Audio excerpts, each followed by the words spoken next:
Digital అయినో so ఎందుకు చెప్తున్నా అంటే నేను ఆ జనరేషన్ నుండి ఏది న్యూస్ పేపర్లు చదివే జనరేషన్.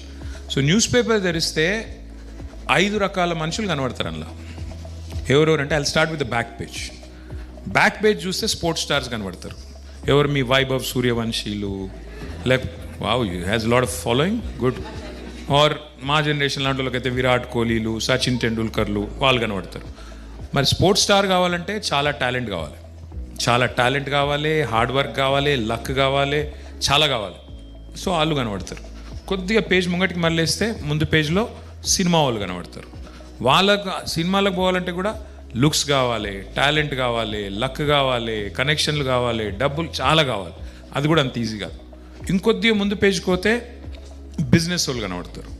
అంబానీలు, అదానీలు, ఇంకా వేరే టోళ్ళు. ఇవాళ రేపు మొత్తం మీ జనరేషన్ మొత్తం all of you youngsters doing well in startups etcetera. But అందులో కూడా lot of tenacity, lot of effort, lot of thought, lot of involvement. అది కూడా ఈజీ కాదు. ఇంకొద్దిగా ముందుకు పోతే క్రైమ్ పేజ్, క్రిమినల్స్. అది కూడా అనుకుంటాం కానీ ఈజీ కాదు.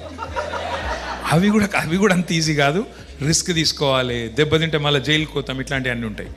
లాస్ట్ ఫ్రంట్ పేజ్కి వస్తే ఏంటంటే మొత్తం పొలిటీషియన్స్ ఉంటారు. ఇప్పుడు ఏమైపోయిందంటే మన దేశంలో ఆ 4 చేయాలంటేనేమో టాలెంట్ కావాలి. ఏది సినిమా అయినా, స్పోర్ట్స్ స్టార్ అయినా, బిజినెస్ మ్యాన్ అయినా, క్రైమ్ అయినా. ఒక్క పొలిటీషియన్కి ఏం అవసరం లేదు, టాలెంట్ లేదు, ఏం లేదు. Entry barriers are extremely low. So ఎవరు పడితే వాళ్ళు రావచ్చు, ఎట్లా పడితే అట్లా గేట్ క్రాష్ చేయొచ్చు. That's why everybody think that it's basically a very silly profession, and that's how we get portrayed in movies also. But I can tell you one thing, because having been in this life for 20 years, in public life for 20 years, like in every profession, there are good ones, there are bad ones.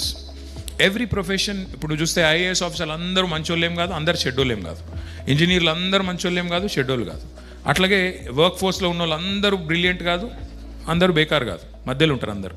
So ఇందులో కూడా there are good ones who've done good service, that's why they continue to win elections. There are bad ones, that's why they'll never come back. ఒకసారి గెలిస్తే life set కాదు, ఒకటేసారి గెలుస్తారు మళ్ళీ జీవితంలో గెలవరు, అట్లాంటి వాళ్ళు కూడా ఉంటారు. But this is more glamorous when you look at it from outside. It's not as glamorous or as cool when you watch it from inside. So while you get to be in papers and televisions and sit here and talk with cool guys like Pranav and Shravya, the problem is మాకుండే బాధలు మాకుంటాయి, అంతకంటే ఎక్కువ చెప్పగాని అంత set ఏం కాదు.